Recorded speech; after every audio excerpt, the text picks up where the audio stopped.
Ano ba naman itong basurang ito? Felicity is so cheap. Kahit 10 taon na siyang nakatira sa mansyong ito, her taste still reeks of someone from the slums. Ang baduy, Enzo. Really? This is her anniversary gift for you? Ang malutong na tawa ni Marga ay parang haplit ng latigo sa gitna ng katahimikan ng pasilyo. Nakatayo si Felicity sa labas ng pintuan ng opisina ni Enzo.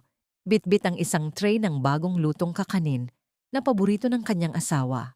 Ngunit hindi ang init ng pagkain ang nagpapakulo sa kanyang dugo, kundi ang lamig ng mga salitang nagmumula sa loob. Hayaan mo na siya, Marga. You know her. She's just a plain rock that will never shine. Pero huwag kang mag-alala. I will tell the board that you designed this brooch. Iyong mga mamahaling bato na ginamit niya rito, we can repurpose them for your new collection. Sa wakas, magkakaroon din ng silbi ang pagiging obsession niya sa paggawa ng alahas sa gabi. After all, Felicity owes the De Vega family her life. Consider this as her interest for the debt her father can't pay.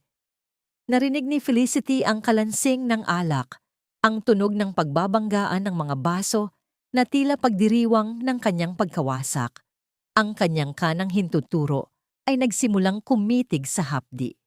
Kaninang umaga lang, habang tinatapos niya ang disenyo ng brooch na yon, natusok siya ng matalas na karayom.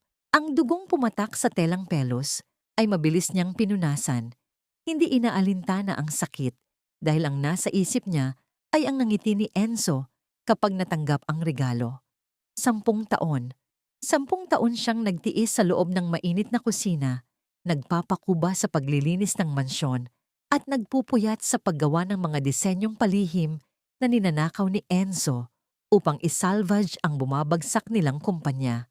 Akala niya, ang kanyang sakripisyo ay sapat na para mahalin siya. Akala niya, ang pananahimik niya sa harap ng mga pang-aalipusta ng kanyang biyenan ay tanda ng isang mabuting asawa. Dahan-dahang napayuko si Felicity. Ang tray sa kanyang kamay ay nagsimulang manginig. Ang bawat butil ng pawis sa kanyang noo ay tila naging yelo sa bigat ng katotohanan. Ang kanyang lalamunan ay nanikip, tila may malaking bara na pumipigil sa kanyang huminga. Gusto niyang sumigaw, gusto niyang itapon ang tray at pumasok sa loob upang sampalin ang 2 taong nagtataksil sa kanya. Ngunit ang kanyang mga paa ay tila nakabaon sa semento. Sa sandaling iyon, bumukas ang pinto. Iniluwan nito si Doña Beatriz, ang kanyang biyenan na may hawak na rosaryo, ngunit ang mga mata ay puno ng poot. Tiningnan niya si Felicity mula ulo hanggang paa na parang isang maruming basahan na nakaharang sa daan. Ano pang tinitingin-tingin mo dyan, Felicity? Make yourself useful.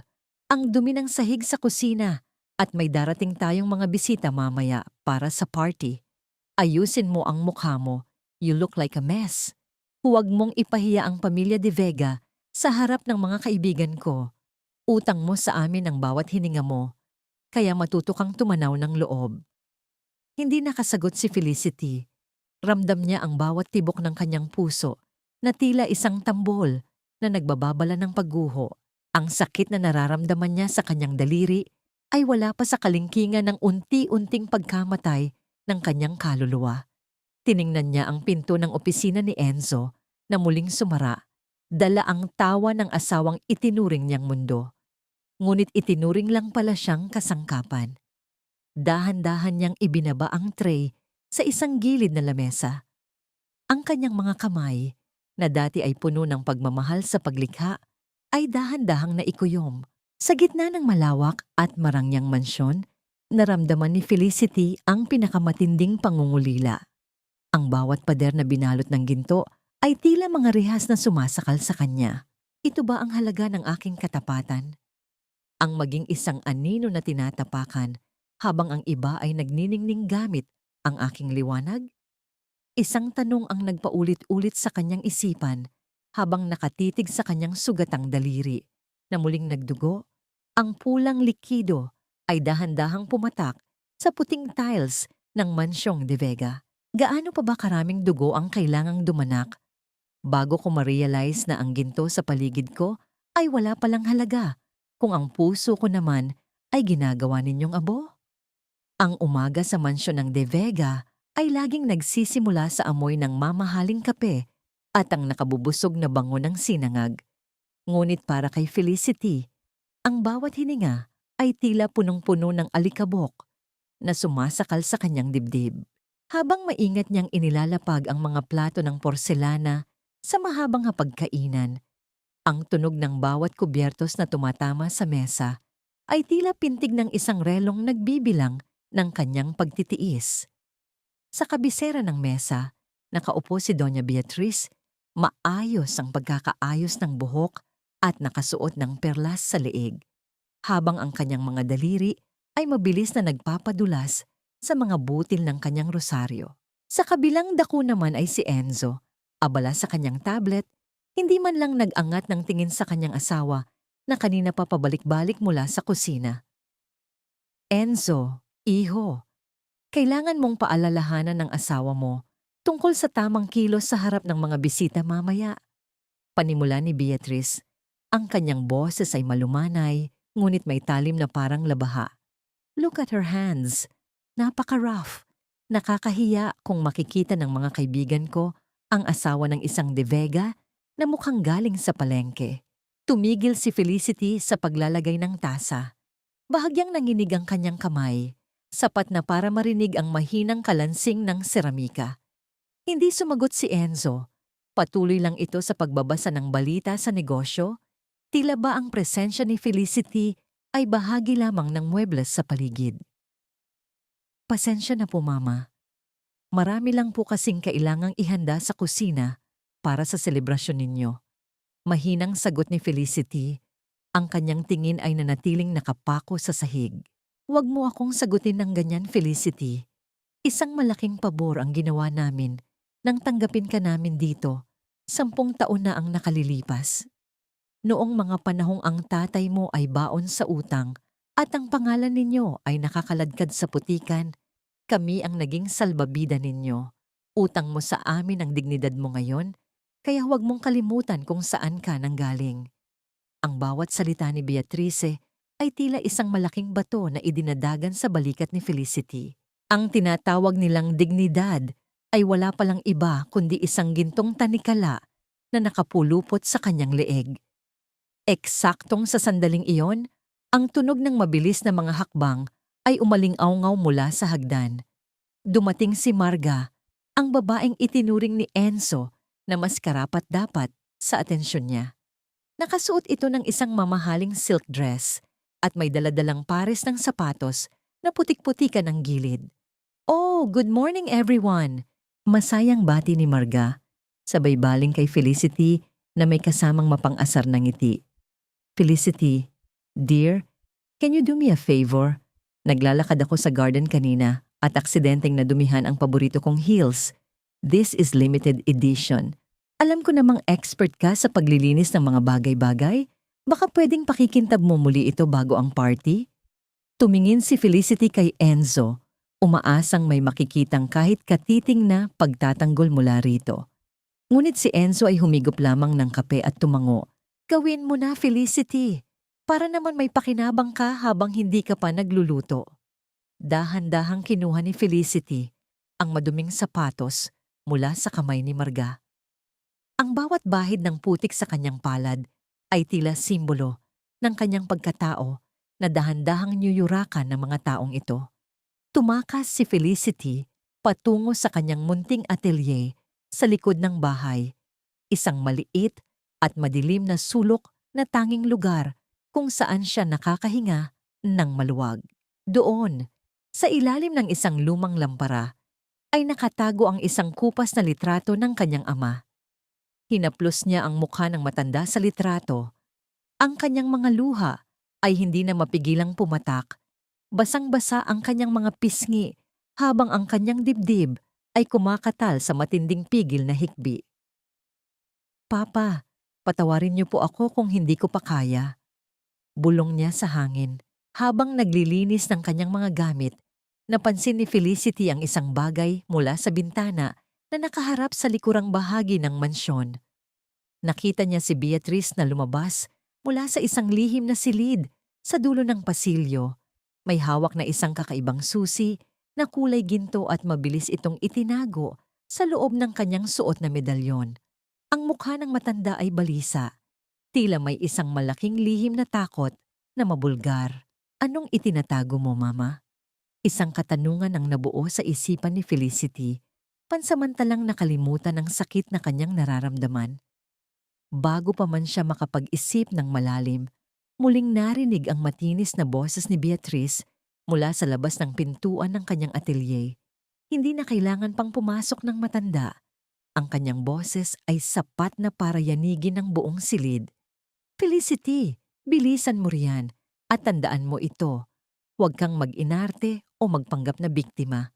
Isang hampas lupa ka lang na pinulot namin sa kalsada at binihisa ng maayos. Kung wala kami, namumulot ka pa rin ng basura hanggang ngayon. Naiwang mag-isa si Felicity sa dilim. Ang kanyang mga kamay ay mahigpit na nakakuyom hanggang sa bumaon ang kanyang mga kuko sa kanyang palad. Sa labas, ang araw ay sumisikat ng maliwanag, ngunit sa loob ng mansyon ng mga De Vega, ang kadiliman ay nagsisimula pa lamang lumalim. Ibigay mo sa akin ang mga sketch na yan, Felicity. Huwag kang mag-inarte na parang may halaga ang mga guhit mo kung hindi ko gagamitin ang pangalan ng De Vega Jewelry para ibenta ang mga ito. Ang tinig ni Enzo ay kasing lamig ng bakal habang nakatayo siya sa gitna ng maliit na atelier ni Felicity sa kalagitnaan ng gabi. Ang liwanag mula sa bumbilya ay nagbibigay ng mahabang anino sa kanyang mukha, na tila ba ang asawa niya ay isa ng estranghero. Hindi man lang tiningnan ni Enzo ang pamumula ng mga mata ni Felicity dahil sa puyat.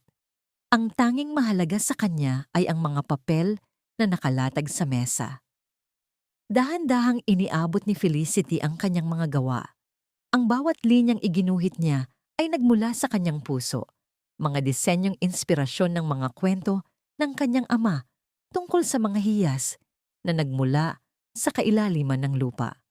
Ngunit sa kamay ni Enzo, ang mga ito ay nagiging pera lamang, mga produktong walang kaluluwa. Make sure to finish the final renders before the press launch tomorrow. Sasabihin natin na si Marga ang nakaisip ng konseptong ito. She needs the reputation to secure the European clients. At ikaw? Manatili ka lang sa kusina. Ayokong makita ka ng media na mukhang pagod at losyang. Baka isipin pa nila na pinapabayaan ka ng mga De Vega. Dagdag ni Enzo bago tumalikod ng walang pasasalamat.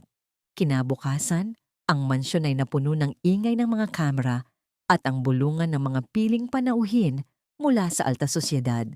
Mula sa likod ng malaking kurtina sa gilid ng ballroom, nakatayo si Felicity habang hawak ang isang tray ng mga baso. Pinagmamasdan niya si Marga na nagniningning sa ilalim ng mga spotlight, suot ang isang pulang bestida na kasing matingkad ng dugo. This collection, which I call The Purest Heart, was inspired by my own journey as a designer. Pagmamalaki ni Marga sa harap ng mga reporter. Ang bawat salita niya ay tila isang kutsilyong humihiwa sa pagkatao ni Felicity. I wanted to capture the essence of sacrifice and beauty, something that only a woman of class can truly understand. Ang mga palakpakan ay umalingaw-ngaw sa buong silid. Bawat tunog ay tila sampal sa mukha ni Felicity. Nakita niya kung paano hinawakan ni Enzo ang baywang ni Marga habang nakangiti sa mga kamera. Isang larawan ng perpektong tagumpay na binuo sa ibabaw ng kanyang mga luha. Ang mga disenyong pinagpuyatan niya, ang mga linyang hinubog ng kanyang mga sugatang daliri, ay ipinaparada ngayon bilang sining ng ibang tao. Isang matandang babaeng panauhin ang lumapit sa pwesto ni Felicity upang kumuha ng inumin. Tiningnan siya nito mula ulo hanggang paa na may bakas ng pangungutya sa mga mata.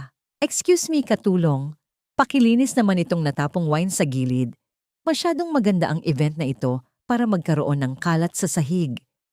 Tahimik na lumuhod si Felicity sa malamig na tiles upang punasan ang alak. Habang nakayuko, nakita niya ang kanyang sariling refleksyon sa basang sahig. Isang babaeng malabo ang anyo, nawawalan ng kulay, at dahan-dahang nilalamon ng dilim. Sa gitna ng rangya at papuri, siya ang multo ng sarili niyang pangarap. Nang matapos ang gabi at ang mga bisita ay nagsisimula ng umalis, bumalik si Felicity sa kanyang madilim na atelier. Ang katahimikan ng gabi ay nabasag lamang ng mahinang pag-vibrate ng kanyang lumang cellphone na nakalagay sa ibabaw ng kanyang working table. Isang hindi kilalang numero ang lumitaw sa screen. Nag-atubili siya, ngunit sa huli ay sinagot niya ang tawag. Walang nagsasalita sa kabilang linya sa loob ng ilang segundo. Tanging ang tunog lamang ng mahinahong paghinga ang kanyang naririnig. Alam ko kung kanino ang mga kamay na gumuhit ng mga hiyas na yon. Isang malalim at baritunong boses ang nagsalita, puno ng katiyakan at misteryo. Hindi kayang itago ng isang magnanakaw ang tunay na ningning ng isang obra maestra. Felicity Santillan. Ang kanyang puso ay biglang kumitig ng mabilis. Ang kanyang pangalan, ang kanyang buong pangalan, ay matagal nang hindi binibigkas ng kahit sino sa loob ng mansyong ito. Sino ang taong ito? At paano niya nalaman ang katotohanang pilit ibinabaon ng mga De Vega sa ilalim ng kanilang mga kasinungalingan? Nanginginig ang kanyang boses nang subukan niyang sumagot. Ngunit bago pa siya makapagsalita, ang tawag ay naputol na. Naiwan si Felicity sa dilim. Ang kanyang mga mata ay nakatitig sa kawalan habang ang mga salita ng estranghero ay paulit-ulit na umaalingaw-ngaw sa kanyang isipan, tila isang munting apoy na nagbabantang sumiklab sa gitna ng isang nagyayelong gabi.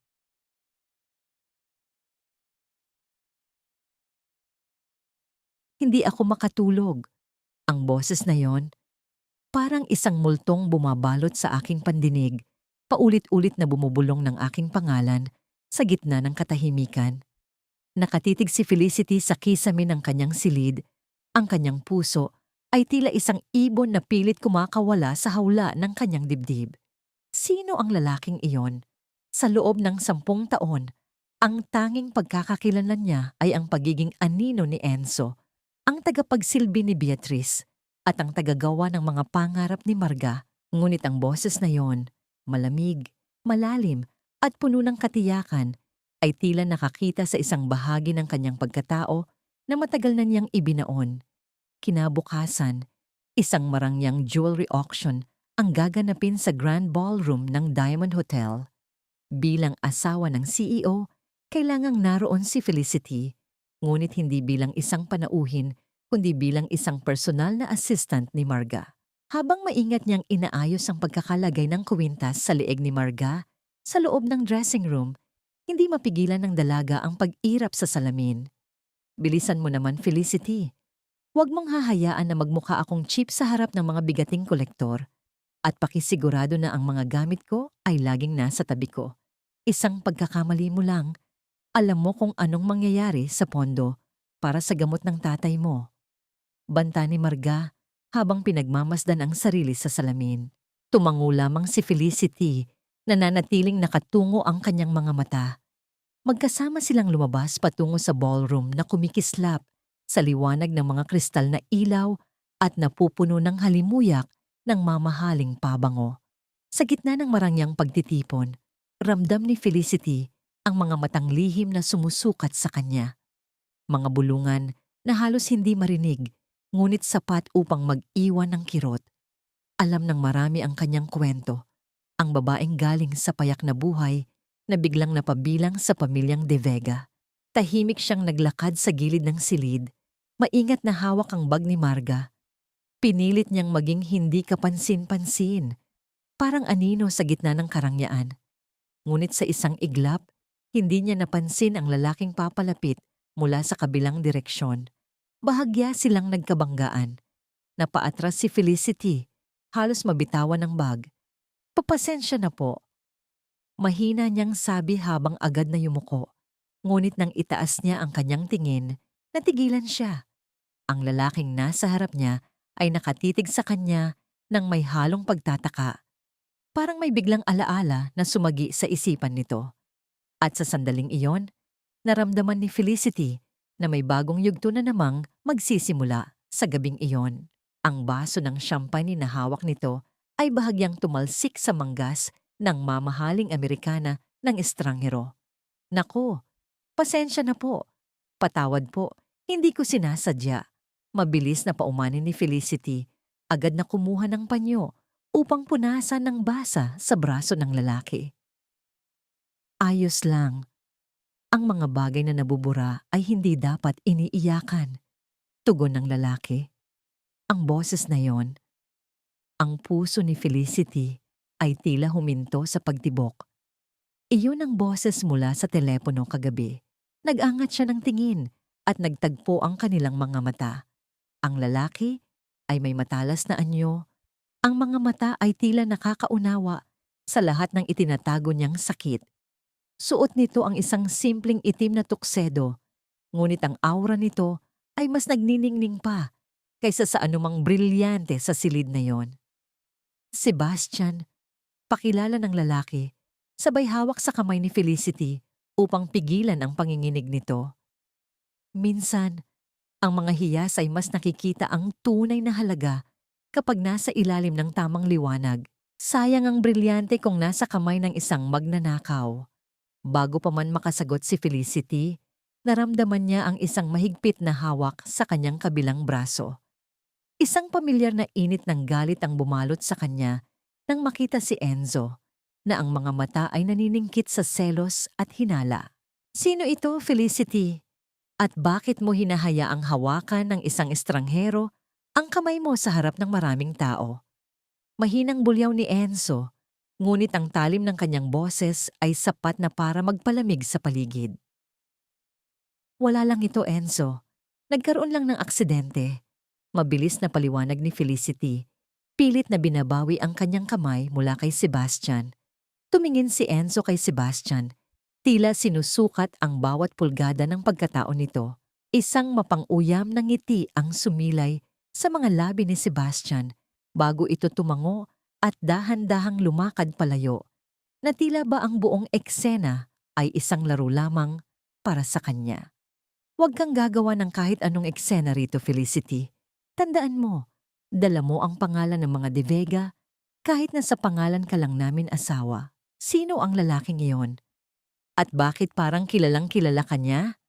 Ang banta ni Enzo ay may kasamang paghigpit ng hawak sa kanyang braso hanggang sa naramdaman ni Felicity ang pagbaon ng mga kuko nito sa kanyang balat.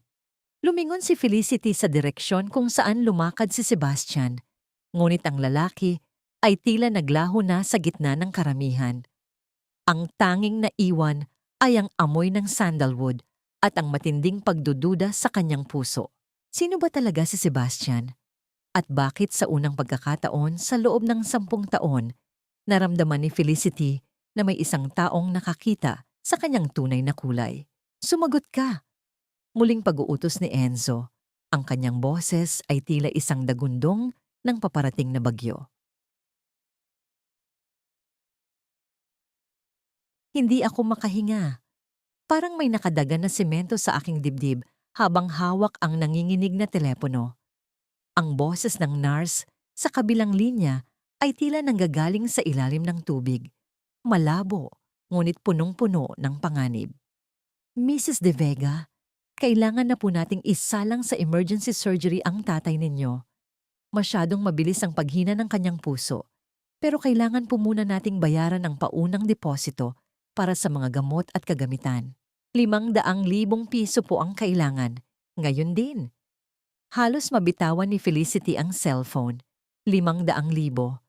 Para sa pamilya De Vega, ang halagang iyon ay pambili lamang ng isang designer bag o pambayad sa isang gabi ng hapunan sa labas. Ngunit para sa kanya, na walang sariling bank account at bawat sentimo ay kailangang ihingi ng pahintulot, ang halagang iyon ay parang isang bundok na hindi niya kayang akyatin. Nagmamadali siyang tumakbo patungo sa sala, kung saan nakita niya si Enzo na relax na nakaupo habang tinitingnan ng isang bagong relo. Sa tabi niya ay si Beatrice na abala sa pag-inom ng tsaa habang binabasa ang isang magazine. Enzo, kailangan ko ng tulong mo.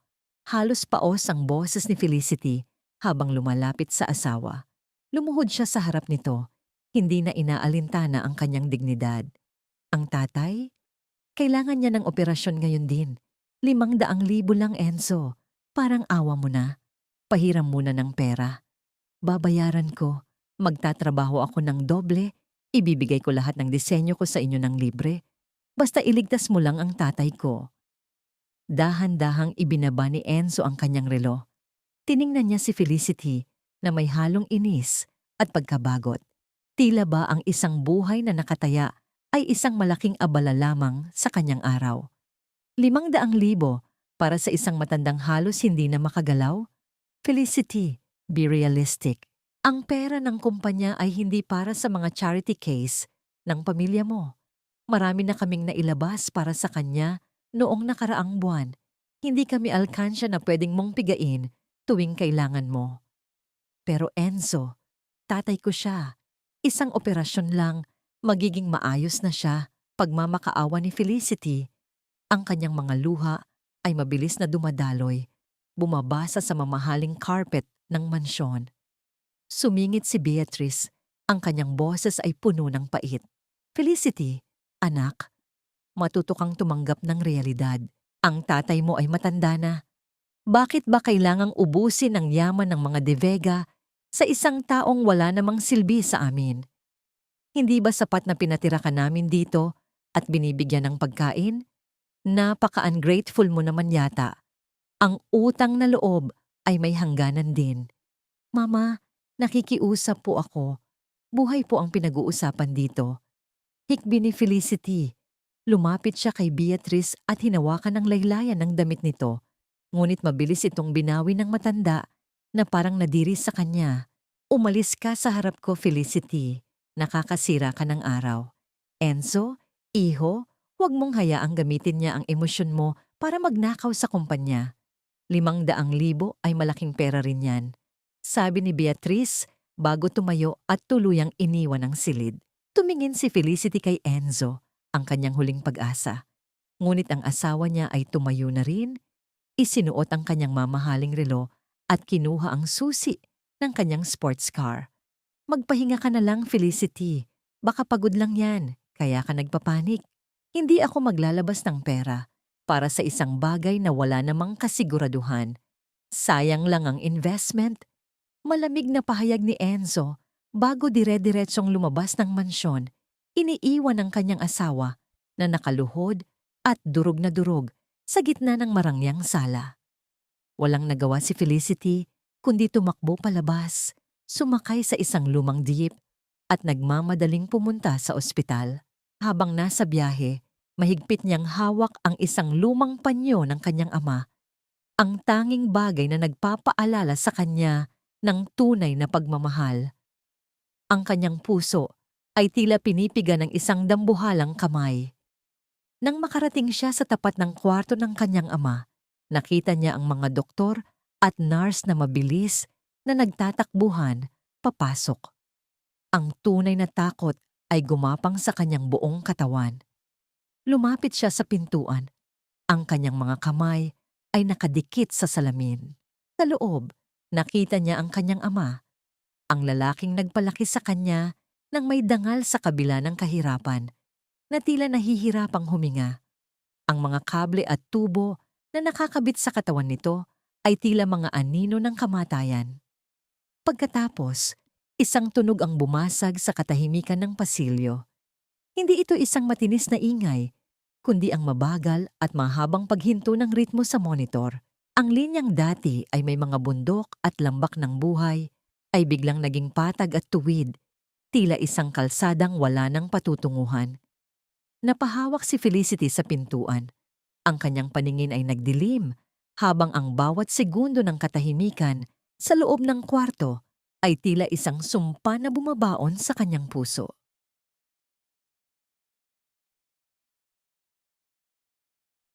Ang katahimikan sa loob ng silid ay mas masakit pa kaysa sa anumang sigaw. Nakatayo si Felicity sa tapat ng kama. Ang kanyang mga kamay ay dahan-dahang lumapit sa malamig na balat ng kanyang ama. Wala na ang mainit na hininga, wala na ang mahinang pagpisil sa kanyang palad na tila nagsasabing magiging maayos din ang lahat. Ang bawat linyang nakaukit sa mukha ng matanda ay tila isang mapa ng hirap at pagtitiis na dinala nito para lamang mabigyan siya ng magandang buhay. Papa, gumising ka na po. Nandito na ako. Nakakuha na ako ng pera, Papa.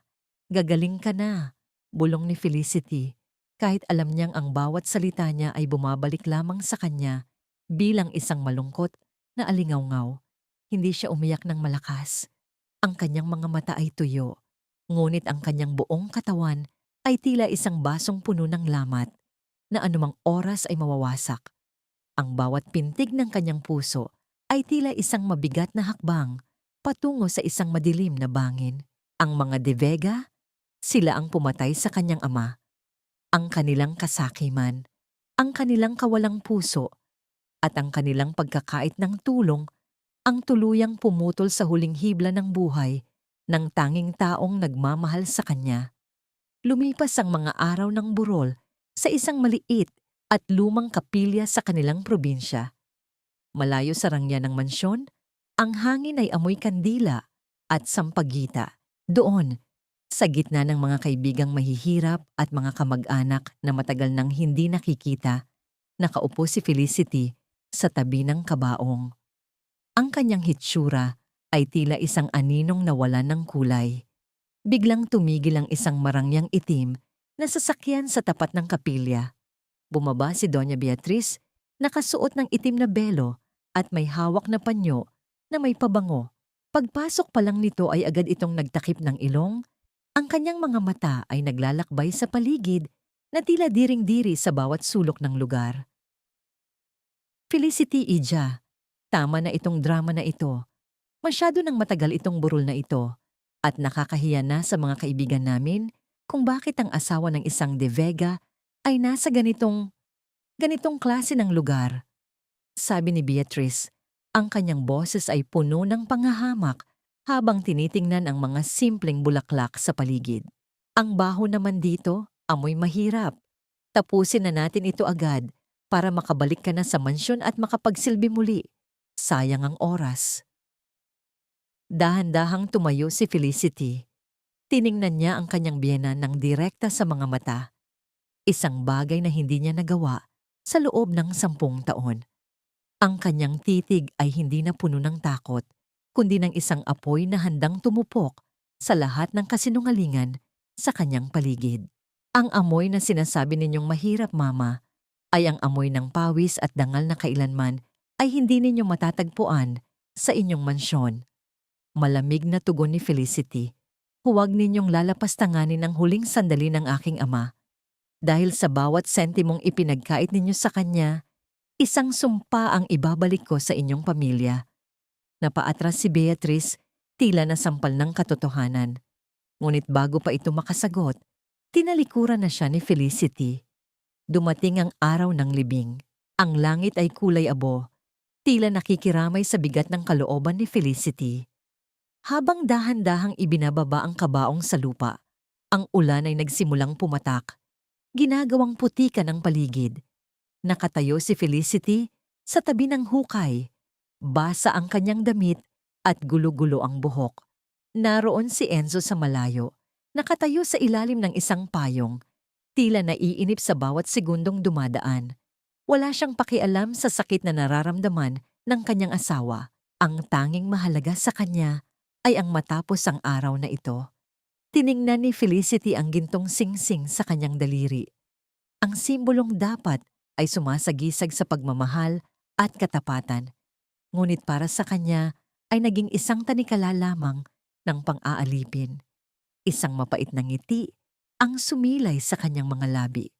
Sa harap ng lahat, dahan-dahan niyang hinubad ang singsing.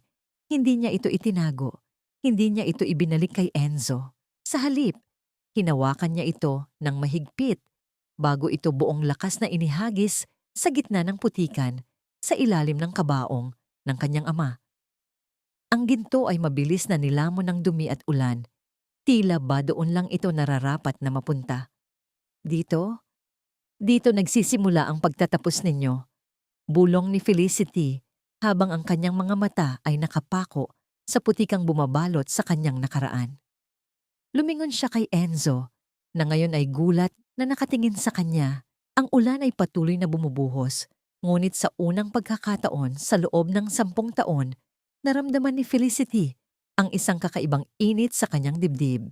Hindi ito ang init ng pag-ibig, kundi ang nagniningas na apoy ng isang babaeng wala na ring natitirang mawawala.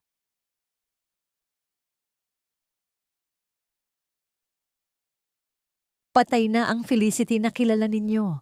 Ang babaeng lumuluha sa harap ng inyong mga paa ay ibinaon ko na kasama ng aking ama sa ilalim ng malamig na putik. Nakatayo si Felicity sa gitna ng sala ng mansyong De Vega, suot ang isang simpleng itim na bestida. Ang kanyang buhok ay maayos na nakapusod at ang kanyang mukha ay walang bakas ng kahit anong emosyon.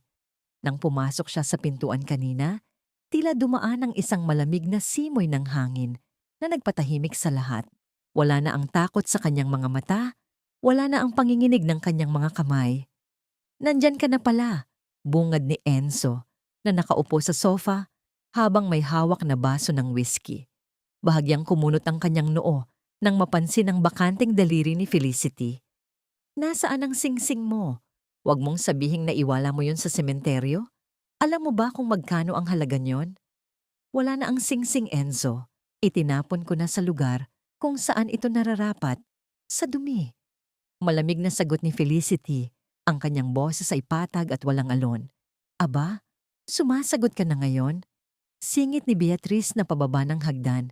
Huwag mong isipin na dahil namatayan ka ay may karapatan ka ng maging bastos. Marami tayong trabaho. Ang mga kliyente ay nagtatanong na tungkol sa bagong collection. Marga is struggling to finish the sketches you started. Pumasok ka na sa atelier mo at tapusin mo ang mga iyon. Consider this as your way of paying us back for the funeral expenses. Isang mapait na ngiti ang sumilay sa mga labi ni Felicity. Gagawin ko po, Mama. Ibibigay ko sa inyo ang pinaka-espesyal na collection na kailanman ay hindi ninyo makakalimutan. Pagpasok niya sa kanyang maliit na atelier, dahan-dahang hinawakan ni Felicity ang kanyang lapis. Ngunit sa pagkakataong ito, hindi pag-ibig ang nagpapatakbo sa kanyang kamay. Sinimulan niyang iguhit ang mga disenyo na tila perpekto sa paningin, ngunit may mga nakatagong lamat sa bawat anggulo. Mga mekanikal na pagkakamali sa pagkakabit ng mga bato na magdudulot ng pagkasira ng alahas pagkalipas ng ilang buwan. Ito ang kanyang lason, ang kanyang tahimik na paghihiganti na nakabalot sa ginto at brilyante. Kinagabihan, palihim na lumabas si Felicity upang makipagkita kay Sebastian sa isang tahimik na hardin sa labas ng lungsod. Ang amoy ng gabi at ang malamig na hangin ay tila nagbibigay sa kanya ng lakas. Doon, iniabot ni Sebastian sa kanya ang isang maliit na envelope. Ang bawat sugat ay may kwento, Felicity. Pero ang pinakamagandang kwento ay ang muling pagbangon ng isang taong inakala nilang durog na. Sabi ni Sebastian, ang kanyang boses ay puno ng respeto. Handa ka na bang makita ang tunay na kulay ng mga taong kinilala mong pamilya? Handa na ako, Sebastian. Wala na akong takot na natitira. Tugon ni Felicity habang binubuksan ang envelope. Pagbalik niya sa mansyon, habang ang lahat ay himbing na sa pagkakatulog, dahan-dahang pumasok si Felicity sa opisina ni Enzo. Gamit ang isang maliit na flashlight, sinimulan niyang halughugin ang mga dokumento sa ilalim ng lamesa. Ang kanyang puso ay tumitibok ng mabilis. Bawat kaluskos ng hanging tumatama sa bintana ay tila isang babala. Sa dulo ng isang lihim na drawer, may nahanap siyang isang makapal na folder na may pangalan ng kanyang ama, Arturo Santillan. Nanginginig ang kanyang mga kamay habang binubuklat ang mga papel. Doon, nakita niya ang mga bank statement at mga dokumentong pirmado ni Enzo. 10 taon na ang nakalilipas. Ang kanyang hininga ay tila huminto. Ang utang na sinasabi ng mga De Vega na binayaran nila para sa kanyang ama ay isa palang malaking kasinungalingan. Ang katotohanan ay ninakawan ng kumpanya ni Enzo ang kanyang ama ng mga lupain at orihinal na mga minahan ng hiyas at ginamit ang perang yon upang tulungan, kunwari ang kanilang pamilya, habang ginagawa siyang bihag sa loob ng mansyong ito. Napasandal si Felicity sa pader. Ang folder ay mahigpit na nakayakap sa kanyang dibdib. Ang bawat luhang pilit niyang pinigil ay tila naging apoy sa kanyang mga mata. Hindi lang pala talento ang ninakaw nila sa kanya, kundi ang buong buhay at kinabukasan ng kanyang ama. Isang tunog ng yabag mula sa labas ng pasilyo ang bumasag sa katahimikan. Ang tunog ng dahan-dahang pagpihit ng doorknob ay umalingaw-ngaw sa buong silid. "Felicity, alam kong nandyan ka." Ang boses ni Beatrice ay tila isang ahas na dahan-dahang gumagapang patungo sa kanya sa gitna ng dilim. "Anong ginagawa mo rito sa dilim, Felicity? Magnanakaw ka ba pati sa sarili mong pamamahay?" Ang boses ni Beatrice ay parang isang matalas na karayom na tumusok sa katahimikan ng gabi. Dahan-dahan siyang pumasok sa loob ng opisina. Ang liwanag mula sa pasilyo ay nagbibigay ng isang mahaba at nakakatakot na anino sa kanyang paanan.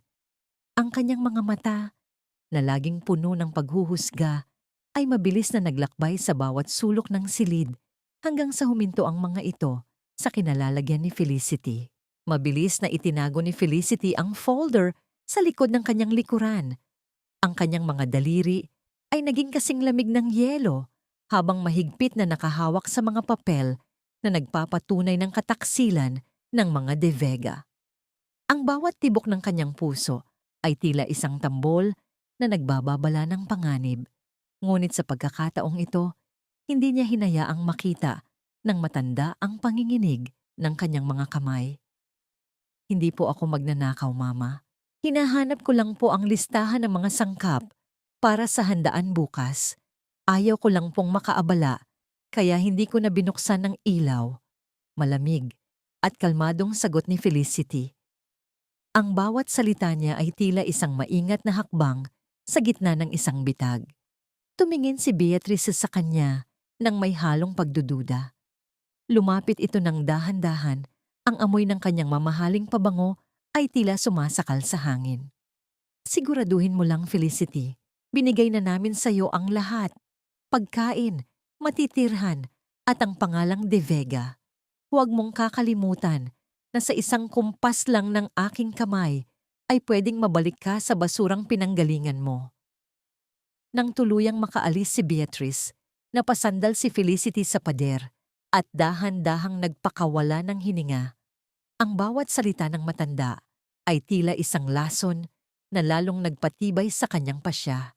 Ang utang na loob na laging ibinusalsal sa kanyang bibig ay isa palang malaking kasinungalingan na nakatayo sa ibabaw ng ninakaw na buhay ng kanyang ama. Kinabukasan, ang mansyon ay nabalot ng ingay at kislap para sa taunang fiesta ng San Lorenzo. Ito ang pinakaimportanteng selebrasyon para sa mga De Vega, kung saan ang lahat ng makapangyarihang tao sa lungsod ay darating upang makisaya. Sa gitna ng malawak na hardin, ang mga mesa ay napuno ng pinakamarangyang pagkain at ang musika ay malingaw-ngaw sa buong paligid. Inutusan si Felicity na magsilbi bilang isang ordinaryong tagasilbi. Suot ang isang simpleng uniforme habang ang mga panauhin ay naglalakad sa paligid na parang mga hari at reyna. Nakita niya si Enzo at Marga na nagniningning sa gitna ng karamihan, tumatanggap ng mga papuri para sa mga disenyong alam ni Felicity na galing sa kanyang sariling dugo at pawis. "Tingnan mo sila, Felicity. Bagay na bagay silang dalawa, hindi ba?" Bulong ni Beatrice sa kanyang tabi habang may hawak na baso ng champagne. "Isang prinsipe at isang prinsesa. Samantalang ikaw, kahit anong gawin mong paglilinis, ay mananatiling amoy kusina. Be a good girl. Go and refill the glasses of our VIP guests. Huwag kang tatanga-tanga." Tahimik na sumunod si Felicity. Habang naglalakad siya sa gitna ng karamihan, ang kanyang mga mata ay nanatiling nakamasid. Nakita niya ang pagkakataon nang pumasok si Beatrice sa loob ng mansyon upang magpalit ng alahas. Ito na ang sandaling hinihintay niya. Dahan-dahang sumunod si Felicity, hindi sa kusina, kundi patungo sa silid ni Beatrice. Ang bawat hakbang niya sa marangyang carpet ay tila isang panalangin para sa katarungan. Nang marating niya ang pinto ng silid ng matanda, nakita niyang bahagyang nakabukas ito. Mula sa loob, narinig niya ang tunog ng pagpihit ng isang maliit na kabinet. Ang lihim na kabinet na may gintong susi. Sumilip si Felicity at nakita si Beatrice na may hawak na isang lumang kwintas na gawa sa bihirang pulang bato, ang Luzon blood. Ang hiyas na iyon ang pinakaimportanteng piraso na sinasabi ng kanyang ama na ninakaw sa kanilang pamilya. Ang bawat kislap ng bato ay tila sumisigaw ng pangalan ng kanyang ama. Biglang tumunog ang isang cellphone mula sa loob ng silid. Mabilis na itinago ni Beatrice ang kwintas at sinagot ang tawag. Ang kanyang mukha ay biglang namutla. Ano? Sinong nagsabing pwedeng imbestigahan ang lumang papeles ng kumpanya? Patayin ninyo ang usapan na yan bago pa makaabot kay Enzo. Ang boses ng matanda ay nanginginig sa takot at galit. Sa gulat ni Felicity, bahagyang tumama ang kanyang siko sa gilid ng pinto na lumikha ng isang mahinang tunog sa gitna ng katahimikan ng pasilyo. Ang paghinga ni Beatrice ay biglang huminto sa kabilang panig ng pinto. Sino ang nanggigising sa anino sa labas? Ang tanong ni Beatrice habang ang tunog ng kanyang mga hakbang ay dahan-dahang lumalapit sa pintuan kung saan nakatago si Felicity.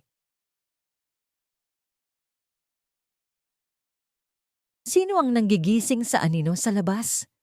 Ang boses ni Beatrice ay tila isang kumpas ng kamatayan. Huminto ang paghinga ni Felicity.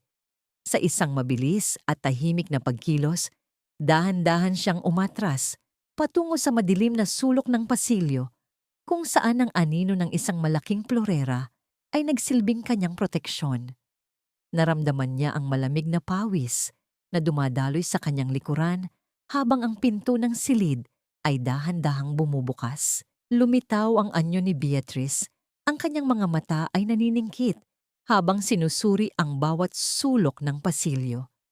Ang hawak nitong rosaryo ay mahigpit na nakapulupot sa kanyang mga daliri. Tila ba ang bawat butil ay isang saksi sa kanyang mga kasalanan. Ngunit bago pa man nito mahanap si Felicity, isang katulong ang mabilis na lumapit mula sa kabilang dako.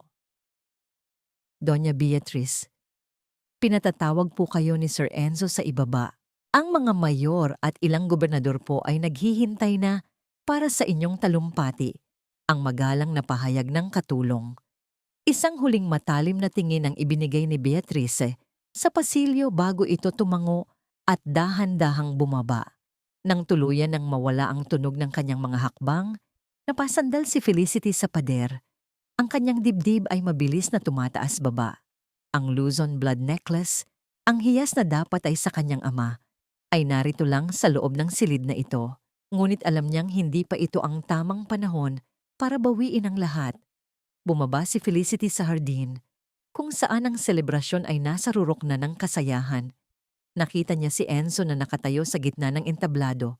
Nakataas ang baso ng alak habang katabi si Marga. Ang bawat tawa nila ay tila isang pang-uuyam sa kanyang pagkatao. Sa pagkakataong ito, hindi na luhang puno ng sakit ang lumalabas sa kanyang mga mata, kundi ang apoy ng isang desisyong hindi na mababago. Pumasok siya sa gitna ng maraming tao. Hindi bitbit ang tray ng inumin, kundi ang isang puting envelope na kasing puti ng kanyang dangal na pilit nilang dinumihan. Dahan-dahan siyang lumapit sa entablado. Ang mga bulungan ng mga panauhin ay nagsimulang kumalat na parang apoy sa tuyong damo nang makita ang asawa ng CEO na naglalakad ng may kakaibang aura. Enzo, tawag ni Felicity. Ang kanyang boses ay hindi malakas, ngunit ang talim nito ay bumasag sa musika ng paligid. Napatingin si Enzo sa kanya. Ang kanyang mukha ay namula sa inis at kahihiyan. Ano ba itong ginagawa mo, Felicity? Hindi ba sinabi ko sa iyong manatili ka sa kusina? Nakakahiya ka sa harap ng mga bisita. Hindi na tinag si Felicity. Inabot niya ang puting envelope kay Enzo. Tapos na ang 10 taon ng pagtitiis, Enzo. Tapos na ang panahong ako ang tagalinis ng inyong mga dumi at tagagawa ng inyong mga pangarap. Narito ang mga papeles para sa ating paghihiwalay. Binabalik ko na sa inyo ang pangalang De Vega dahil kailanman ay hindi naging karapat-dapat ang dangal ko sa inyong pamilya. Isang malakas na bulungan ang umalingaw-ngaw sa buong hardin. Nanlaki ang mga mata ni Marga habang si Beatrice na kapapasok lang ay napatakip ng bibig sa gulat. Si Enzo, sa tindi ng galit, ay hinablot ang mga papel at pinunit ang mga ito sa harap ng lahat. Wala kang mapupuntahan, Felicity. Isang pulubi ka lang na kinuha namin sa putikan. Isang kumpas ko lang. Wala nang tatanggap sa'yo sa industriyang ito. Mamamatay kang nagugutom. Sigaw ni Enzo. Ang kanyang mukha ay punong-puno ng pagmamataas. Mas mabuti nang mamatay na gutom ang tiyan kaysa mabuhay na busog ang sikmura sa nakaw na yaman. Tugon ni Felicity. Tinalikuran niya ang entablado, tinalikuran ang mansyon at dahan-dahang lumakad patungo sa malaking tarangkahan. Habang papalayo siya, naramdaman niya ang bawat hakbang na tila pagbitaw sa isang mabigat na tanikala. Ang ulan ay nagsimulang pumatak, tila hinuhugasan ang bawat bakas ng dumi ng nakaraan sa kanyang balat. Wala siyang dalang kahit ano kundi ang isang lumang bag na naglalaman ng mga gamit ng kanyang ama at ang kanyang matibay na paninindigan. Nang makalabas siya sa tarangkahan, huminto ang isang simpleng sasakyan sa kanyang tapat. Bumukas ang pinto at lumabas si Sebastian. May hawak na payong upang protektahan siya mula sa bagsak ng ulan. Wala silang sinabing anuman. Ngunit ang titig ni Sebastian ay sapat na upang sabihing tapos na ang dilim.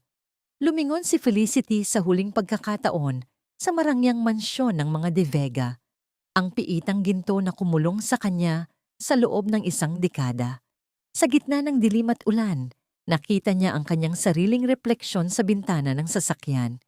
Hindi na ito ang babaeng sawi, kundi ang isang brilyanteng handa ng hubugin ng sarili niyang mga kamay. Ang lamig ng simento ay nanunuot sa aking mga buto. Tila ba ipinapaalala nito na wala na ang malambot na kama ng mansyong akala ko ay aking tahanan.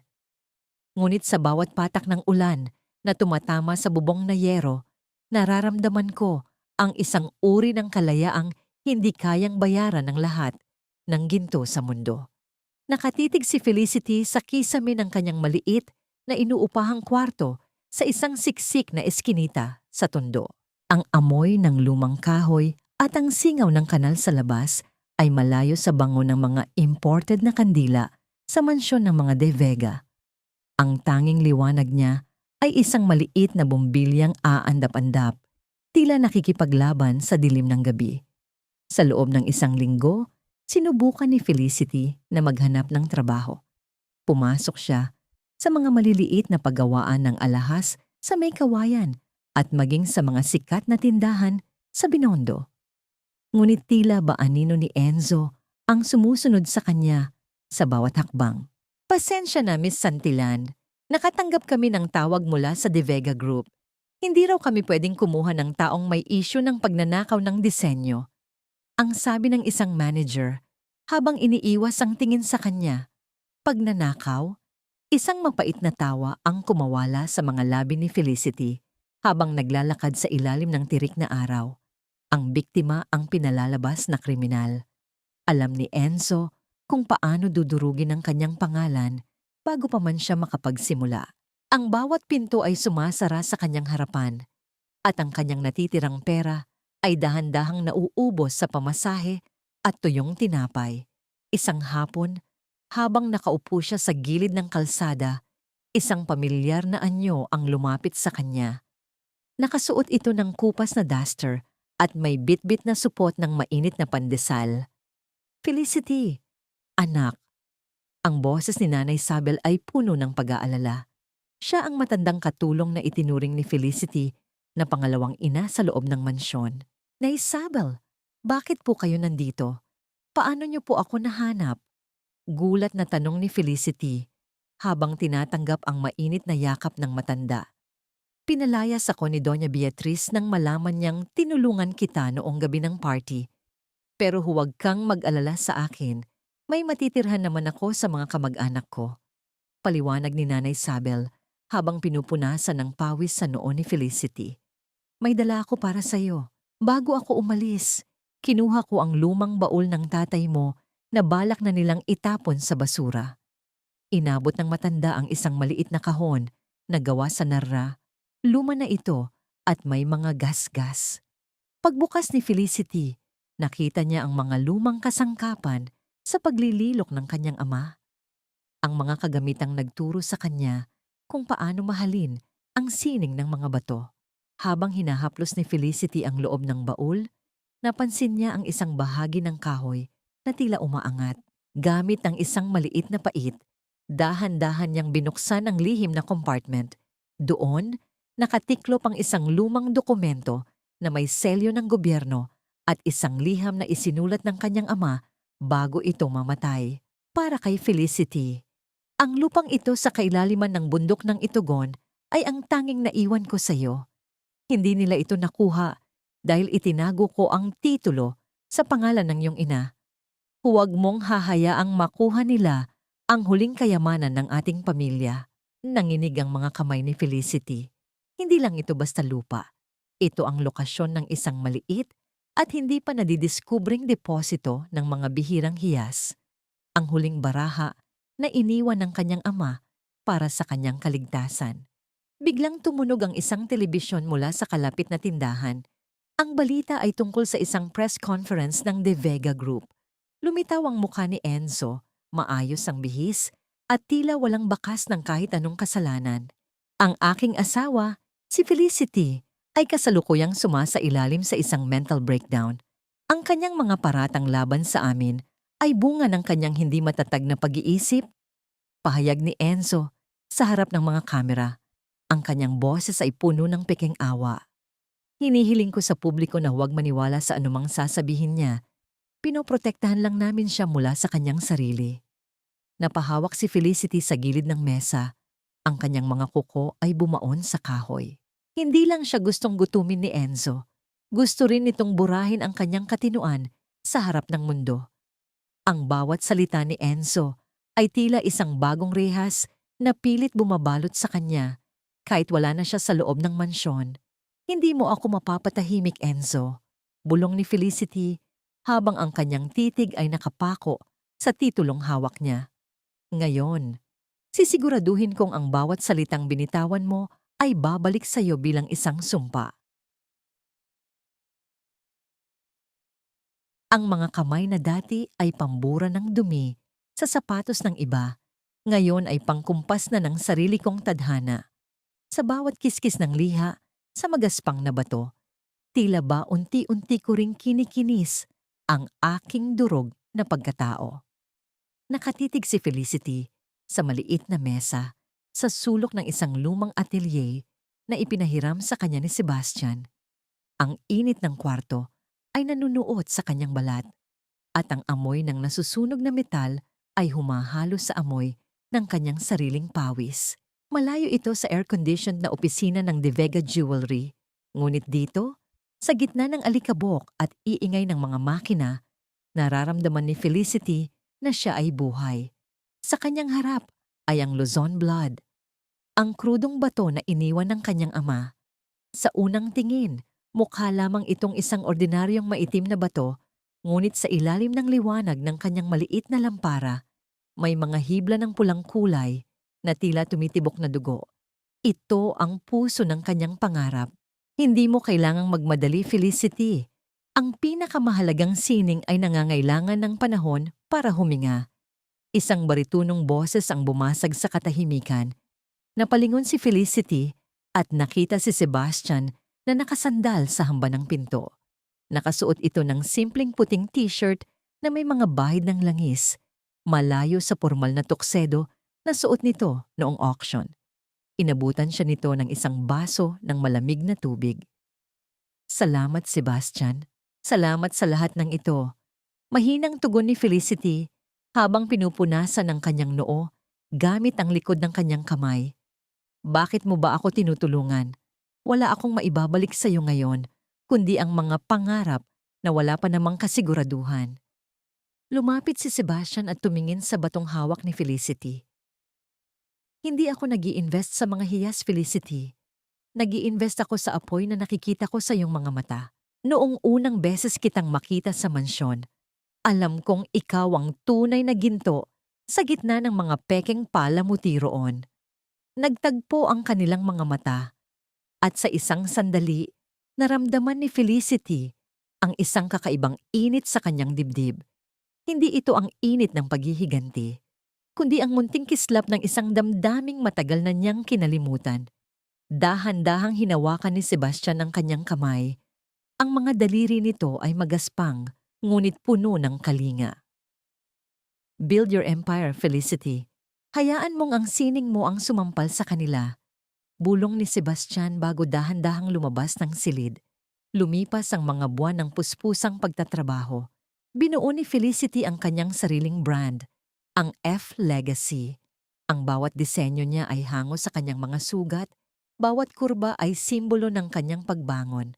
Sumali siya sa isang lokal na kompetisyon para sa mga emerging jewelers sa ilalim ng isang alias na Luz.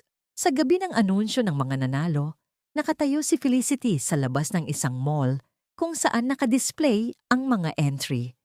Ang kanyang obra maestra, isang kwintas na gawa sa Luzon blood na may mga detalyeng hango sa mga luhang naging kristal, ang nakakuha ng atensyon ng lahat.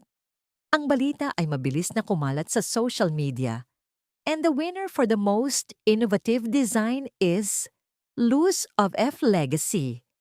Ang boses ng host mula sa loob ay umabot hanggang sa labas. Hindi pumasok si Felicity sa loob para tanggapin ang tropeyo.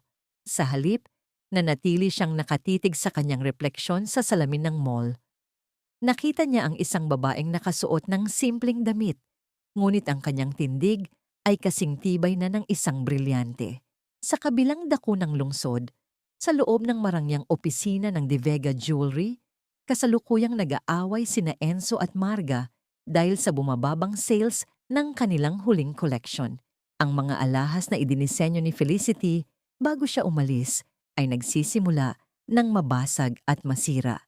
Dahilan para magalit ang kanilang mga VIP clients. Napahinto si Marga nang makita ang balita sa malaking flat-screen TV sa kanyang opisina. Ipinapakita roon ang larawan ng nanalo sa kompetisyon. Isang malabong anino ng isang babaeng pamilyar na pamilyar sa kanya.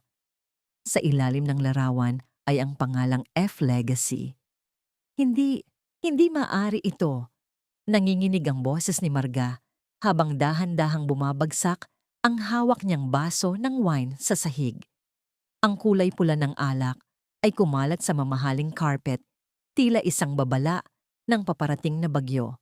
Enzo, tingnan mo ito. Ang basurang itinapon mo, nagniningning na. Napatingin si Enzo sa TV. Ang kanyang mukha ay biglang namutla. Ang kanyang mga mata ay naningkit sa galit at hindi maipaliwanag na takot.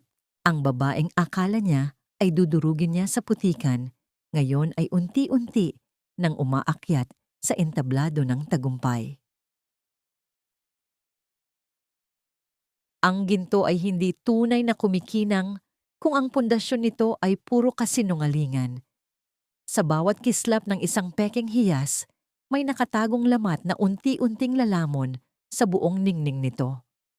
Sa loob ng marangyang ballroom ng Manila Hotel, ang hangin ay puno ng bango ng mamahaling alak at ang bulong-bulungan ng mga elite.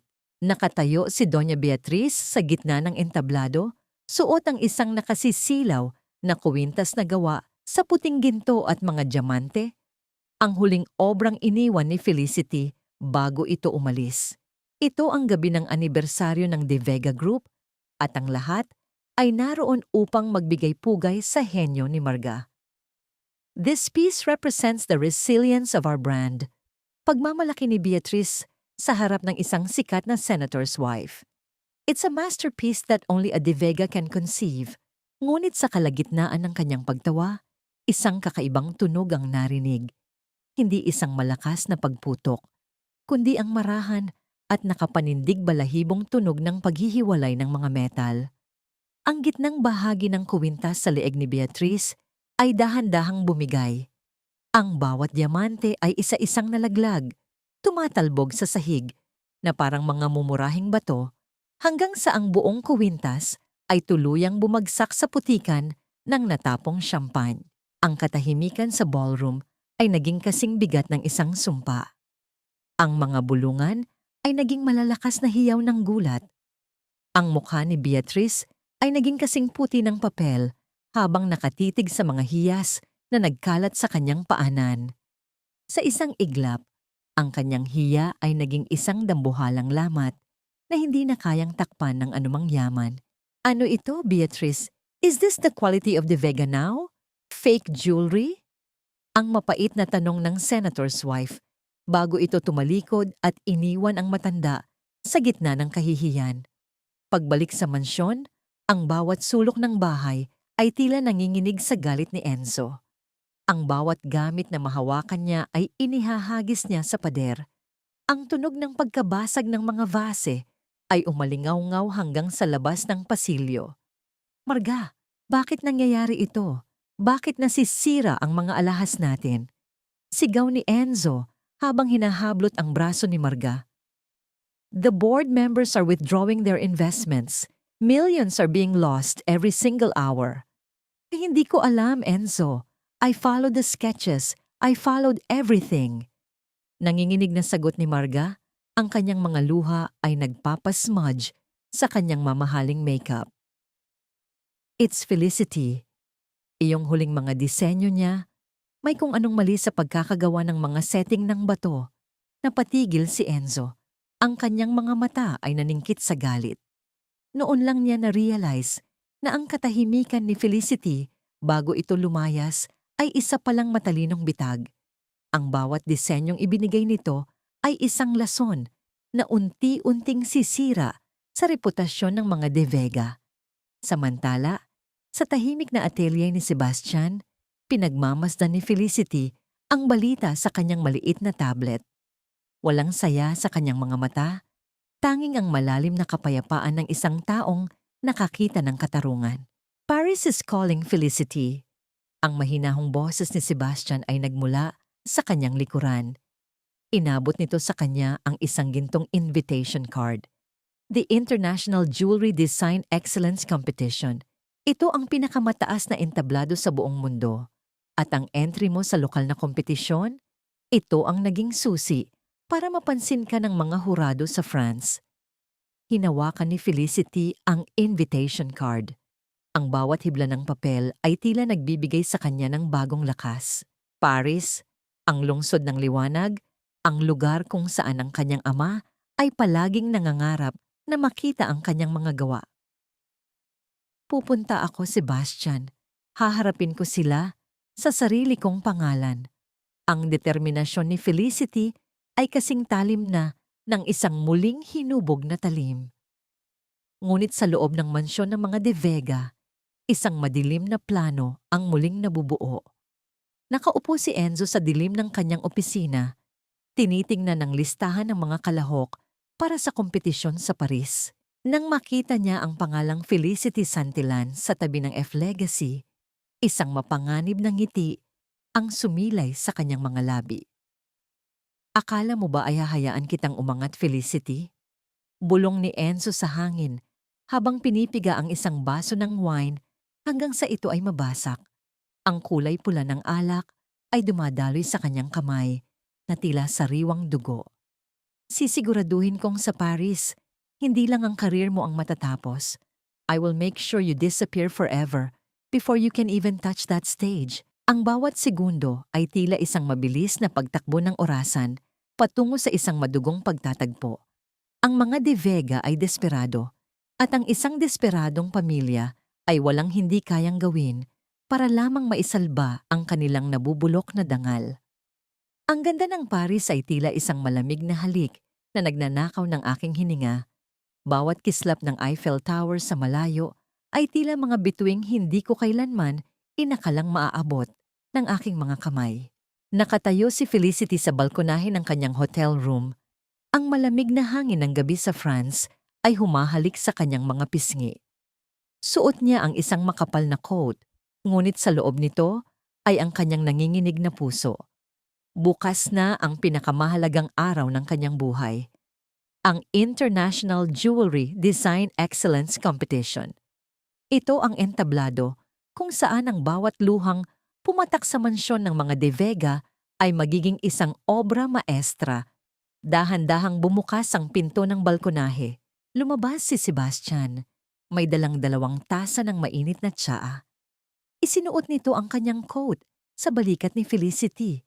Isang simpleng kilos na nagbigay ng higit na init kaysa sa anumang mamahaling regalo. Huwag mong hayaang lamunin ka ng kaba, Felicity. Ang talento mo ay mas maliwanag pa kaysa sa lahat ng ilaw ng Paris. Bulong ni Sebastian.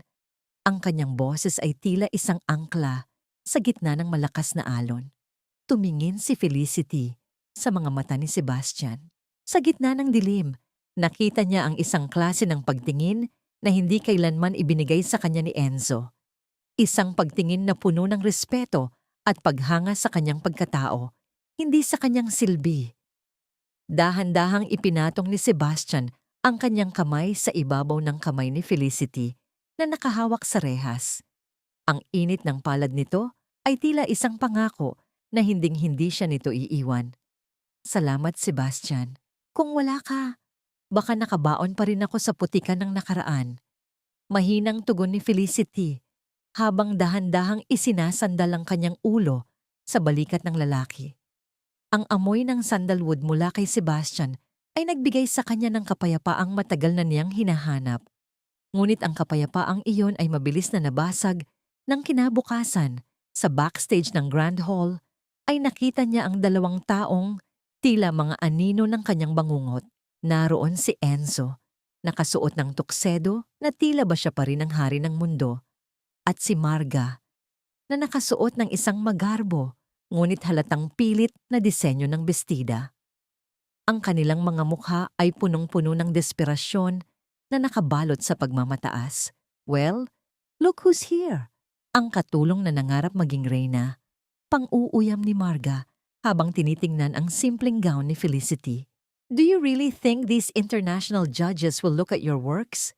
You're just a small-town designer with a big ego, Felicity. Hindi sumagot si Felicity. Tiningnan niya si Enzo na nakatitig sa kanya nang may halong puot at isang kakaibang klase ng pagnanasa. Isang pagnanasang muling kontrolin ang isang bagay na tuluyan nang nakawala sa kanyang mga kamay. Umuwi ka na sa Pilipinas, Felicity. Huwag mo nang ipahiya ang sarili mo rito. Isang tawag ko lang sa mga kakilala ko rito. Sisiguraduhin kong babagsak ka bago ka pa makatuntong sa entablado. Banta ni Enzo. Ang kanyang boses ay tila isang ahas na bumubulong ng kamandag.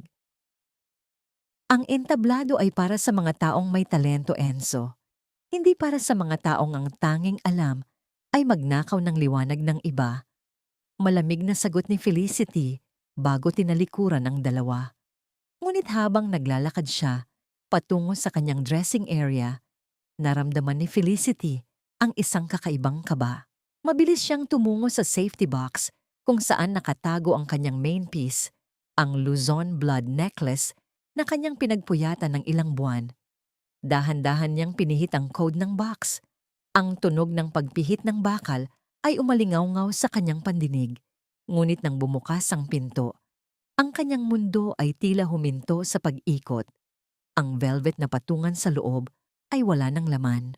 Ang Luzon blood necklace, ang huling alaala ng kanyang ama at ang susi sa kanyang tagumpay, ay naglaho na parang bula.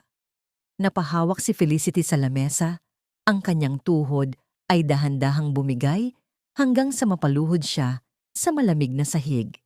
Sa loob ng box, may isang maliit na piraso ng papel na naiwan, isang sulat kamay na kilalang-kilala niya ang bawat kurba at diin. Sinasabi ko sa iyo, Felicity, walang makakaalis sa akin nang hindi nadudurog. Ngayon, panoorin mong mawala ang lahat ng pinaghirapan mo. Sa labas, narinig ni Felicity ang boses ng announcer na tinatawag na ang susunod na kalahok. Ang bawat segundo ay tila isang pako na ibinabaon sa kanyang puso. Wala siyang dalang kahit ano. Wala siyang maipapakita at ang kanyang mga kaaway ay nakangiting naghihintay sa kanyang tuluyang pagbagsak sa harap ng buong mundo. Ang bawat pangarap na itinayo sa ibabaw ng nakaw na pundasyon ay parang isang kastilyong buhangin, isang malakas na hampas lang ng katotohanan, ang lahat ay guguho at magiging abo. Nakatitig si Felicity sa bakanting velvet box. Ang kanyang hininga ay tila isang mabilis na pagtakbo patungo sa kawalan. Ang Luzon blood, ang huling piraso ng kaluluwa ng kanyang ama, ay wala na. Naramdaman niya ang malamig na sahig ng dressing room sa kanyang mga tuhod. Ang bawat hibla ng kanyang lakas ay tila hinigop ng itim na butas ng kawalan. Felicity, anong nangyari? Ang boses ni Sebastian ay puno ng pag-aalala habang mabilis itong lumalapit at inaalalayan siyang tumayo. Nakita nito ang bakanteng kahon at ang sulat ni Enzo. Ang panga ni Sebastian ay nagtagis. Ang kanyang mga mata ay nag-apoy sa galit na hindi pa kailanman nakita ni Felicity. Ninakaw nila, Sebastian. Wala na ang lahat. Wala akong maipapakita sa mga hurado. Hikbi ni Felicity. Ang kanyang mukha ay baon sa mga palad. Hinawakan ni Sebastian ang kanyang mga balikat. Niyugyug siya nito ng bahagya upang makuha ang kanyang atensyon. Makinig ka sa akin, Felicity. Ang alahas ay isang bagay lamang. Ang tunay na sining ay nasa isip mo, sa mga kamay mo, at sa kwentong dala mo. Hindi nila kayang nakawin ang galing mo. Lumabas ka roon. Ipakita mo sa kanila kung sino ang tunay na master designer. Sa labas, sa gitna ng nagliliwanag na entablado, nakatayo si Marga sa harap ng mga international judges. Suot niya ang Luzon blood necklace. Ang bawat pulang bato ay nagniningning sa ilalim ng mga spotlight. Ang mga palakpakan ay umalingaw-ngaw sa buong hall habang ipinagmamalaki ni Marga ang kanyang obra maestra. This is the eternal sacrifice, a piece I've worked on for years. Pagsisinungaling ni Marga sa harap ng mga eksperto mula sa Paris, New York at London. Nakita ni Felicity mula sa gilid ng kurtina si Enzo na nakatayo sa VIP section. Nakangiti ng may pagmamataas, tila ba selyado na ang kanilang tagumpay. Ngunit sa gitna ng papuri, dahan-dahang lumakad si Felicity patungo sa gitna ng entablado. Ang kanyang boses ay malinaw at matatag nang hawakan niya ang mikropono. Bumasag sa katahimikan ng bulwagan. Ang hiyas na iyan ay may lihim na hindi kayang ipaliwanag ng taong may suot nito. Simula ni Felicity. Ang lahat ng mata ay lumingon sa kanya. Ang mga security ay nagsimulang gumalaw. Ngunit itinaas ni Felicity ang kanyang kamay. Hawak ang kanyang orihinal na sketchbook. Honorable judges, bago ninyo igawad ang parangal, pakitingnan ang loob ng bawat pulang bato gamit ang inyong mga lense. 10 taon na ang nakalilipas, ang aking ama, si Arturo Santillan, ay nag-iwan ng isang microscopic signature sa bawat hiyas ng pamilya namin. Isang marka na tanging ang tunay na nagmamay-ari lang ang nakakaalam. Nagsimulang magbulungan ang mga hurado. Ang mukha ni Marga ay naging kasing puti ng papel. Sinubukan niyang tanggalin ang kuwintas, ngunit ang lock nito, isang mekanismo na sadyang ginawa ni Felicity na mahirap buksan para sa mga hindi sanay, ay tumangging bumigay. Isa sa mga punong hurado, isang matandang Pranses na may matalas na mata, ay lumapit kay Marga at kinuha ang kanyang magnifying lense. Habang sinusuri ang Luzon blood, ang katahimikan sa hall ay naging kasing bigat ng isang hatol. Mon Dieu! Bulong ng hurado. The initials AS are laser-etched deep inside the crystalline structure. And here, a date from 20 years ago. Tumingin ang hurado kay Marga, pagkatapos ay kay Felicity. Miss Marga, can you explain why a piece you claim to have designed recently has a signature from 2 decades ago? It was a family heirloom. My family bought it. Pautal-utal na sagot ni Marga. Ang kanyang boses ay nanginginig sa takot. Hindi, singit ni Felicity habang lumalapit sa kanya. Ninakaw ninyo ang aming minahan, ninakaw ninyo ang aming mga hiyas. At ngayon, ninakaw ninyo ang huling alaala ng tatay ko. Pero nakalimutan ninyo ang isang bagay. Ang katotohanan ay parang brilyante, kahit baon sa putik, laging makakahanap ng paraan para kuminang. Sa puntong yon, pumasok ang mga awtoridad ng Paris sa loob ng hall. Ang mga pulis ay dire-diretsong lumapit kay Enzo na sinusubukang tumakas sa gilid ng pinto. Ang bawat hakbang ng mga pulis sa carpeted floor ay tila tunog ng pagbagsak ng imperyo ng mga De Vega. Mr. Enzo De Vega, you are under investigation for international copyright theft and financial fraud based on documents provided to the authorities. Ang malamig na pahayag ng pulis, nakita ng buong mundo sa pamamagitan ng live broadcast kung paano pusasan si Enzo. Ang kanyang pagmamataas ay naglaho. Pinalitan ng isang mukha ng isang talunang kriminal. Si Marga ay napaluhod sa entablado. Ang Luzon blood necklace ay tila naging isang tanikalang sumasakal sa kanya sa harap ng maraming tao. Tumalikod si Felicity. Nakita niya si Sebastian sa gilid ng entablado, nakangiti at may luha sa mga mata. Ang bawat luhang pumatak sa kanyang pisngi ay tila naghuhugas sa 10 taon ng paghihirap. Ang katarungan, na akala niya ay isang panaginip lang, ay narito na. Maliwanag, matatag, at kasing ganda ng pinakapuro na hiyas sa mundo. Sa bawat kislap ng mga ilaw ng pulis sa labas ng bulwagan, tila ba unti-unting nabubura ang madilim na anino ni Enzo sa aking buhay. Ang bawat sirena ay tila isang musikang nagpapahayag na ang katarungan, kahit gaano man katagal, ay palaging dumarating para sa mga taong marunong maghintay at lumaban. Nakatayo si Felicity sa gitna ng marangyang pasilyo ng kompetisyon habang pinagmamasdan si Enzo na itinatulak ng mga awtoridad patungo sa naghihintay na sasakyan. Ang tuksedo nito ay gulo-gulo.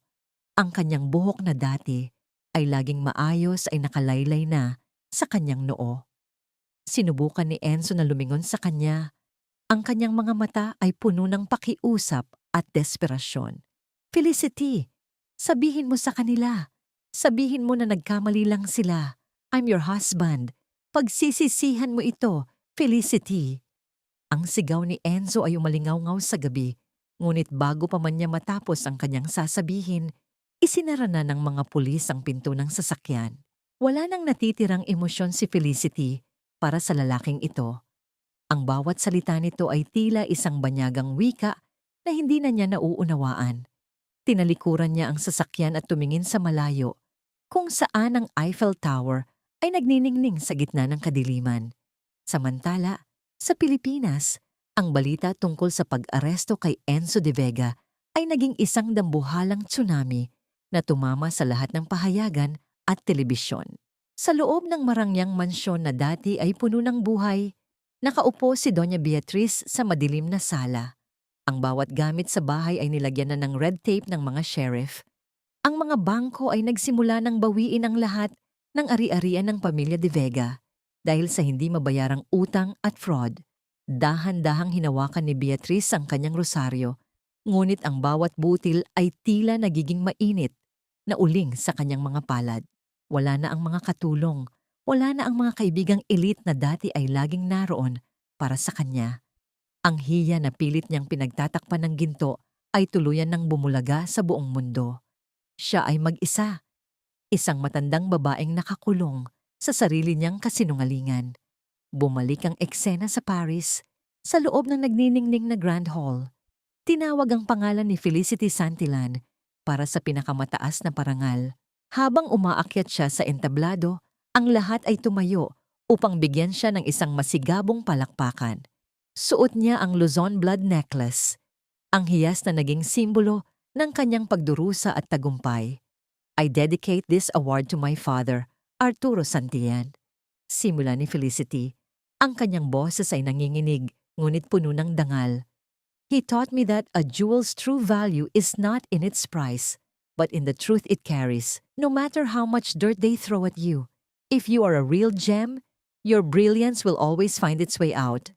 Pagkatapos ng seremonya, habang naglalakad si Felicity sa labas ng hall, Nakita niya si Sebastian na naghihintay sa kanya sa tabi ng isang fountain.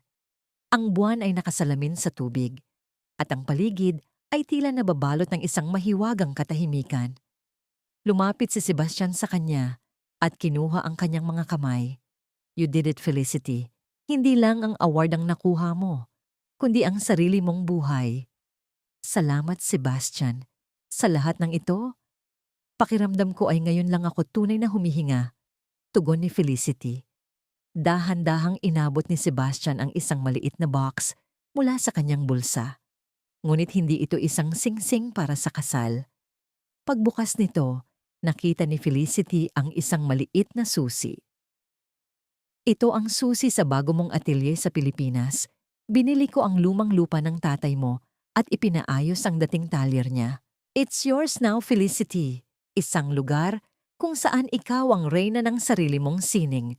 Bulong ni Sebastian. Ang kanyang mga mata ay puno ng pagmamahal na walang hinihinging kapalit. Napaiyak si Felicity, ngunit ang bawat luhang pumatak ay hindi na luhang puno ng pait. Hinaplos niya ang susi, ang malamig na bakal nito ay tila isang mainit na yakap mula sa kanyang ama. Sa sandaling iyon, alam ni Felicity na tapos na ang laban. Ang bawat sugat sa kanyang puso ay naging isang diamanteng magbibigay sa kanya ng liwanag sa habang buhay. Lumingon siya sa huling pagkakataon sa lungsod ng Paris bago pumasok sa sasakyan kasama si Sebastian. Ang madilim na nakaraan ay tuluyan ng natabunan ng bukang liwayway ng isang bagong simula.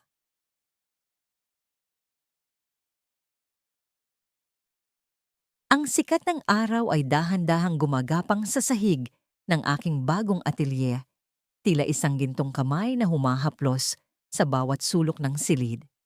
Ang amoy ng sariwang kape ay humahalo sa bango ng mga bulaklak sa labas ng bintana, at ang tunog ng banayad na agos ng ilog sa di kalayuan ay tila isang oyayi na nagpapatulog sa mga alaala ng aking nakaraan. Narito ako sa Itugon, sa mismong lupang minahal ng aking ama. Ang dating munting talyer niya ay isa na ngayong nagniningning na studio na gawa sa salamin at kahoy. Sa bawat dingding ay nakasabit ang aking mga bagong disenyo, mga obrang hindi na kailangang magtago sa ilalim ng ibang pangalan. Felicity, handa na ang mga dokumento para sa Santillan Foundation. Ang malumanay na boses ni Sebastian ay nagmula sa pintuan. Nag-angat ako ng tingin at ngumiti sa kanya. Lumapit siya at dahan-dahang ipinatong ang kanyang kamay sa aking balikat.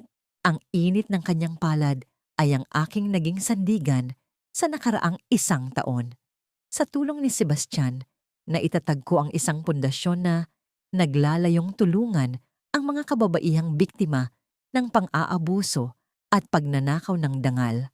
Ang bawat sentimong nakuha ko mula sa pagkapanalo sa Paris ay ibinabalik ko sa mga taong katulad ko noon, mga taong inakalang ang kanilang liwanag ay tuluyan ng namatay. Salamat, Sebastian. Pakiramdam ko ay ngayon lang talaga naging buo ang aking puso. Mahinang tugon ko habang tinitingnan ng isang larawan ng aking ama sa ibabaw ng mesa.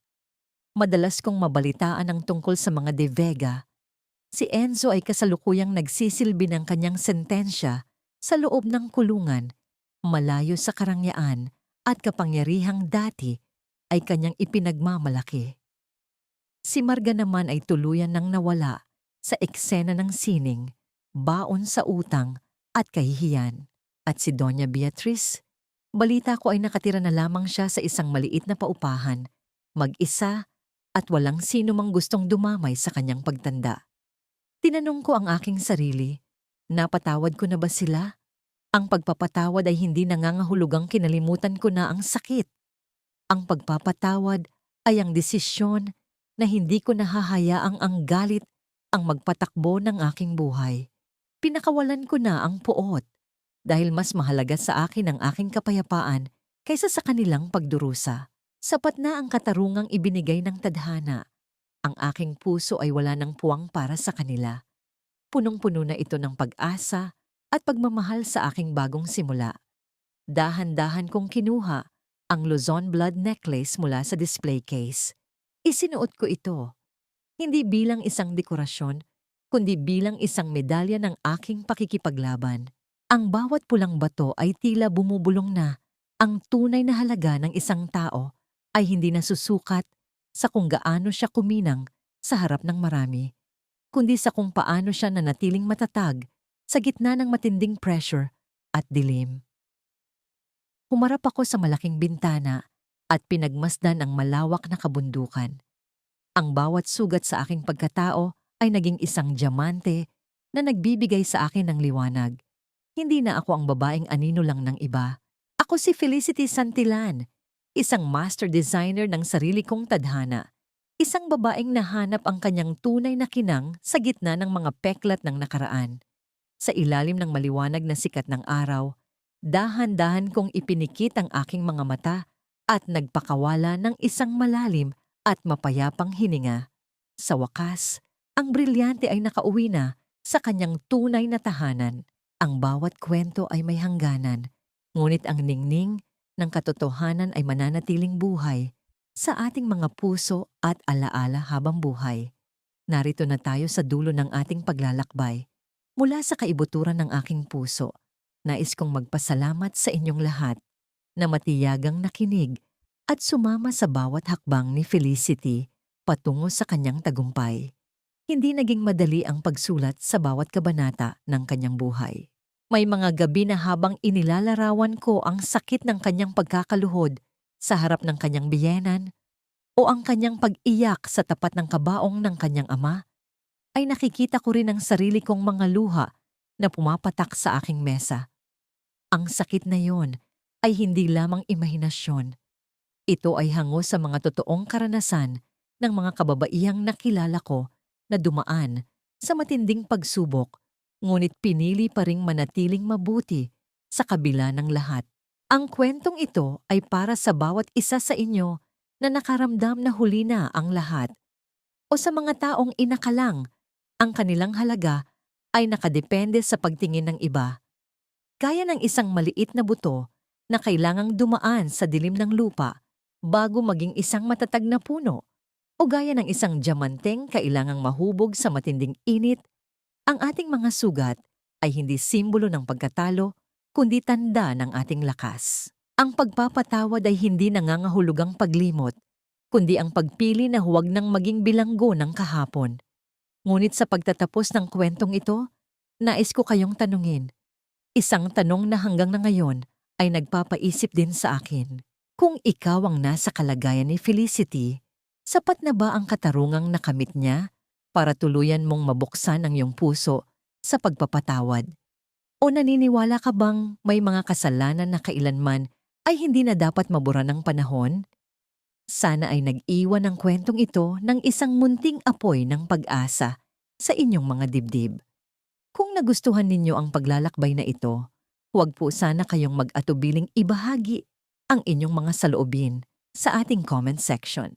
Ang bawat salita ninyo ay nagbibigay inspirasyon sa akin na magpatuloy sa pagkukwento ng mga buhay na puno ng kulay at damdamin. Huwag din pong kalimutang i-like at i-share ang ating video upang mas marami pa tayong maabot na pusong kailangang maghilom. Hanggang sa muli nating pagsasama sa ilalim ng ningning ng mga bagong kwento. Maraming salamat po at naway laging magningning ang inyong mga puso sa gitna ng anumang dilim.